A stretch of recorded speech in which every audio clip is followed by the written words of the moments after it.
Hola, bienvenidos a Salud en Casa. Soy Pepe Recoba, el médico de cabecera. Hoy día voy a conversar con ustedes acerca de algunos aspectos relacionados con los accidentes cerebrovasculares.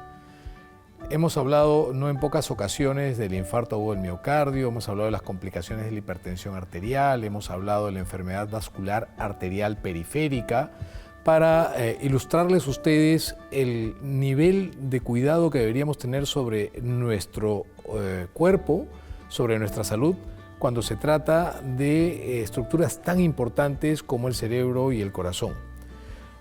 Cuando hablamos de enfermedad vascular arterial periférica, ustedes podrán recordar que les expliqué que era la manera en que las arterias que no irrigan ni el corazón ni el cerebro se van cerrando y como consecuencia de ello vamos dejando de aportar nutrientes que son vitales, sobre todo oxígeno a las diferentes células de nuestro cuerpo, y eso va a dar, independientemente de dónde, ciertos síntomas que podrían ser reconocidos porque más comúnmente son los miembros inferiores. Cuando la enfermedad vascular afecta el cerebro, estamos hablando de enfermedad vascular cerebral. Pero la enfermedad vascular cerebral no da síntomas necesariamente, a menos que ya el flujo sanguíneo de las arterias que irrigan el cerebro se vea realmente tan obstruido o tan venido a menos que podríamos estar en riesgo de desarrollar lo que se llama un accidente cerebrovascular. Es decir, que tengamos un accidente cerebrovascular en donde la irrigación sanguínea cerebral se ve afectada, ¿no?, por el cierre o la disminución del riego sanguíneo sobre nuestro cerebro, dependerá de una serie de factores, pero que tienen todos que ver con los años, la exposición constante y la falta de cuidado o de tomar conciencia acerca de cuáles son los factores de riesgo. Los accidentes cerebrovasculares son verdaderas emergencias médicas. ¿Por qué? Porque son producidas luego de que el flujo sanguíneo de una arteria importante que irriga o da irrigación a diferentes partes o a una parte del cerebro se ve obstaculizado o reducido en gran magnitud. Por lo tanto, los accidentes cerebrovasculares pueden ser de dos tipos. Pueden ser isquémicos o hemorrágicos, y cada uno de ellos tiene sus particularidades.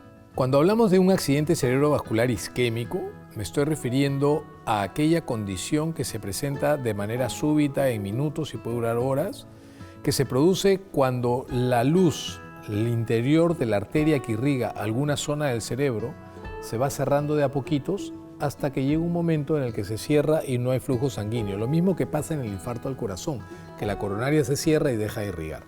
Los accidentes isquémicos pueden ser trombóticos, es decir, puede haber un coágulo sanguíneo que tapa el cerebro o una placa ateromatosa, ¿no?, una calcificación interna que tapa el cerebro e interrumpe la irrigación, ¿no? Esos son los accidentes isquémicos trombóticos porque hay un coágulo dentro.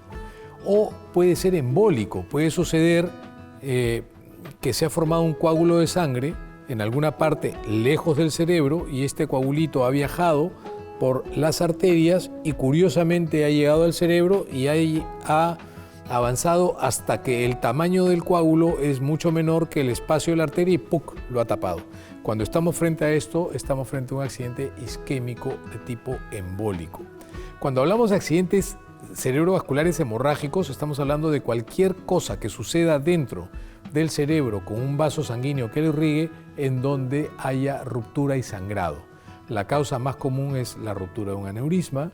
También tenemos las malformaciones arteriovenosas que pueden reventarse, producir sangrado de un área del cerebro más o menos extensa.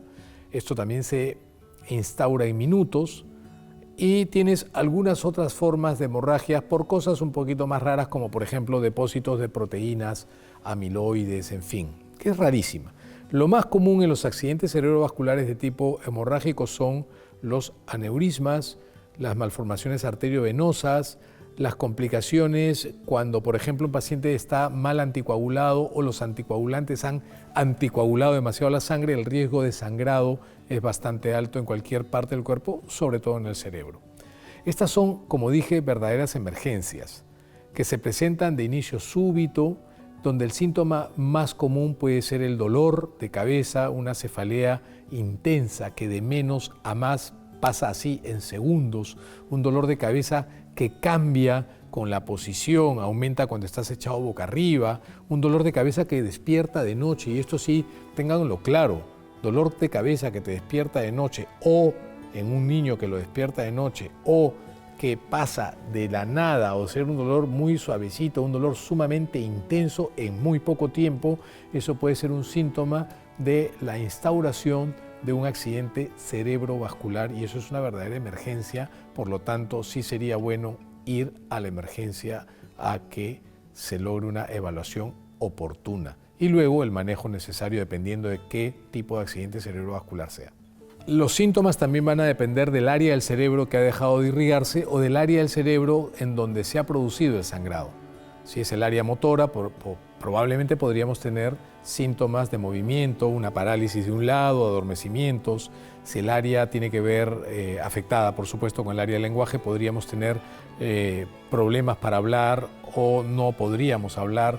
Es decir, dependiendo del área en donde se dé el accidente cerebrovascular, vamos a tener una manifestación diferente. Como no sabemos exactamente a quién le puede pasar y a quién no, porque la vida es una tinca y a veces, generalmente, las probabilidades de perder siempre son mayores a las de ganar si no nos cuidamos, tienen que saber que la principal causa o el factor de riesgo más importante es la hipertensión arterial. Luego de ello tenemos las dislipidemias, ¿no? Tener colesterol alto en sangre es un factor de riesgo. La fibrilación auricular, que es una forma de arritmia, es un factor de riesgo importante, muy importante para hacer un accidente cerebrovascular. ¿Por qué? Porque cuando se produce una arritmia como la fibrilación auricular, la sangre puede alterar su flujo y se puede coagular solita. Es decir, las arritmias cardíacas alteran el flujo sanguíneo y la sangre se coagula. Y este coágulo puede viajar hasta el cerebro y producir un accidente cerebrovascular. Las personas de raza negra tienen más riesgo de tener enfermedad o accidentes cerebrovasculares. Dislipidemias, el consumo de anticoagulantes, el tabaquismo, la obesidad, los malos hábitos de vida, las condiciones de vida precarias, son cosas, el ser hombre, esta es otra condición en donde los hombres tienen más probabilidades de tener problemas que las mujeres en los accidentes cerebrovasculares. Son una verdadera emergencia, el tratamiento dependerá del tipo de accidente. Si es isquémico, podríamos optar por anticoagulación, intervenciones endovasculares para sacar o retirar el coágulo, y el tiempo es oro. A mayor tiempo de falta de irrigación, mayor daño cerebral, el cual puede ser permanente e irreversible. Cuando son hemorrágicos, una ruptura de un aneurisma tiene un alto riesgo de mortalidad. De hecho, una de las causas de muerte súbita puede ser ruptura de aneurisma. Así que ya lo saben, presten la atención siempre a sus factores de riesgo, a la herencia familiar y a todos sus estilos de vida, y es tiempo para recapacitar y replantearnos, ir cambiando nuestros argumentos de vida. Ser migrañoso es un factor de riesgo también, ¿eh? Gracias, lávense las manos y abran las ventanas. Chao, chao.